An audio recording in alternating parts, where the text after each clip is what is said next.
Yatahe, bro. Okay, greetings. And we're in the middle of December, and I'm Diamond John, and I'd like to give you a recap of what we did all year. Just thought I'd show you a little humor there with some funny glasses. Anyway, I'm going to start out with last year, the year before last, the tail end of 2010, when the Giants won the World Series, and I was out there with the Diamond John vehicle with Al Wilson, the nephew, Al Wilson's nephew. Al Wilson was a one-hit wonder in the 70s. Show and Tell was his claim to fame. He sold over 5 or 6 million copies of it, and his nephew is Mel Cole, and he does Al Green impersonation. And he can sing just about anybody. He's a real nice guy, super performer. And we were rolling through San Francisco when the Giants had won the World Series, and they were celebrating at City Hall. And we stopped at McAllister and Polk Street in San Francisco, and Mel Cole was doing Al Green impersonators as we saw Arnold Schwarzenegger coming, leaving San Francisco. I guess he got kind of booed off the stage.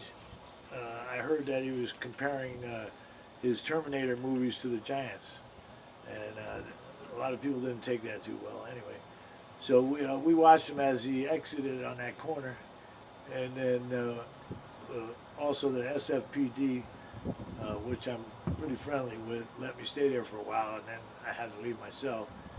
And then the next event at the end of the year for the Christmas party at Park Station, SFPD. My wife works for them, and she's custodial, and she's very good at what she does, and they recognize her by buying her a gold shield. So she wears a gold shield around her neck, and so being part of the San Francisco Christmas party, I brought in a couple entertainers, and one was the same guy, Mel Cole. Did an Al Green show for him, and then I had a friend of mine, Paul Bridger, from the original cast members of Beach Blanket Babylon, and he did I Left My Heart in San Francisco, Tony Bennett style song, and another other song that he wrote, and it was a wonderful event. And so that finished off 2010, and then early in 2011, I'd like to start with the, I guess, my birthday, which was, I celebrated another birthday in January, and kind of just real quiet, low-key at my house, and it was a nice day. And then we come into Valentine's Day at the Love Shack. My house is called the Love Shack. It may be a poster card shortly. San Francisco has these 6 houses, Victorian homes over on in the Fillmore that are San Francisco postcards.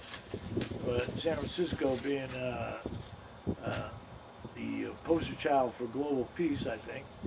At least we have it within us to be just that. We host people at the Love Shack, and Valentine's Day we had 10,000 lights lit up with the 3 big hearts, 5 foot high, 7 foot wide on one side of the driveway, and Cupid and everything on the other side. All the house was lit up in all red, and we had several hundred children stop by. And then we come into the St. Patty's Day parade. Being that I was having honorary mention as a U.S. Marshal, the last couple of years I've been able to ride in that parade with a Diamond John car in front of the sheriffs. So, and with me was a guy that's head of the Rat Pack, San Francisco Rat Pack, Wayne Carter, and we rode through the parade, and it was a beautiful occasion. We got out and danced and gave a lot of little different things to all the children. I gave green shamrock roses and carnations and they have this wonderful little green, I can't think of it off the top of my head, but I was giving those to the to the girls, and different little ornaments and things for the kids, for the boys. And so along the way, we would stop out when we got backed up, and I get out and do a little dance with the Irish cap and everything. And then we come into where Kenny Neal was performing there. Yep. Yoshi's, yeah, that's it. Excuse me. And he did a wonderful performance. And the next day we had Nat King Cole's daughter perform there. So, and if you don't know about Kenny Neal 5 years ago was voted the best blues player in New York. And he was kind of similar to the Jackson family. He was I guess, mentored by Buddy Guy and some of the other legends in the blues arena. And he resides in Louisiana, down there with Dr. John, and he's got another home in Menlo Park, right here in California, down in the North Bay here. And anyway, and we seen him again later on in the year. I'll talk about that later. So then we come into the 4th of July. 4th of July barbecue. And that 4th of July barbecue we had at Youngblood Park over off of 3rd Street in the Bayview District. And actually it was the first multicolored event. A guy named Minnesota there with the Newcomb Church, Sampson, is the pastor there, and they have a barbecue every year. And they invited me. I was there the year before, and this year they invited me to bring some entertainment. And so I donated some entertainment to make the affair pretty much a better success. Anyway, to bring light into Hunters Point. And so he was up for the Sampson Award after that for bringing a multicolored event. You know, it was the first time in the history of their barbecue that everybody was invited. And so I brought in some blues, and I gave away a lot of things for the little gifts for the children, little patriotic footballs and things, and little dolls and necklaces and wristbands and things, and Wayne Carter, Boom Boom Wayne, that we call him, he's the leader of the San Francisco Rat Pack. He was there, and being that percussion is his expertise, he's more or less actually an engineer in sound, and he's a very talented man, and he does Elmo.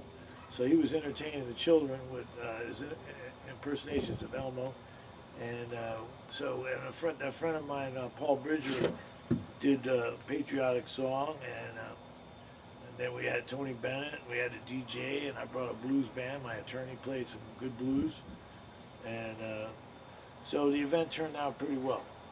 And then we come into Wayne's birthday party. Wayne celebrated. He doesn't want anybody to know his age, but he's in the middle of those 50s somewhere. I'll pull the home card on him a little bit, but anyway, so we had a little birthday party at the Love Shack for him, and a wonderful time, you know, to be able to celebrate with friends that are trying to bring some light into our world when it seems to be plagued by negative press, and everything's negative nowadays. Oh, Erica Lee was a singer that came by, a country and western singer, and she was also attending the party. And so thank you for reminding me, Dave. And let's see, then we come into Sausalito. Well, in August, yeah, Kenny Neal played for the City of Commerce of Sausalito at the Yacht Club and over there, and outdoor concert, and what a wonderful performance. And you know, it's like not a cloud in the sky. It was beautiful, just like today. And the performance was so so much joy in the attending crowd, and they served, everybody had their little wine and cheese and outdoors, and it was such a great free feeling that we still have in this country. And Kenny Neal's daughter got up and did a few numbers, Sharita Neal. And by the way, if you're looking for Kenny Neal, he's KennyNeal.net, and Sharita Neal is SharitaNeal.com.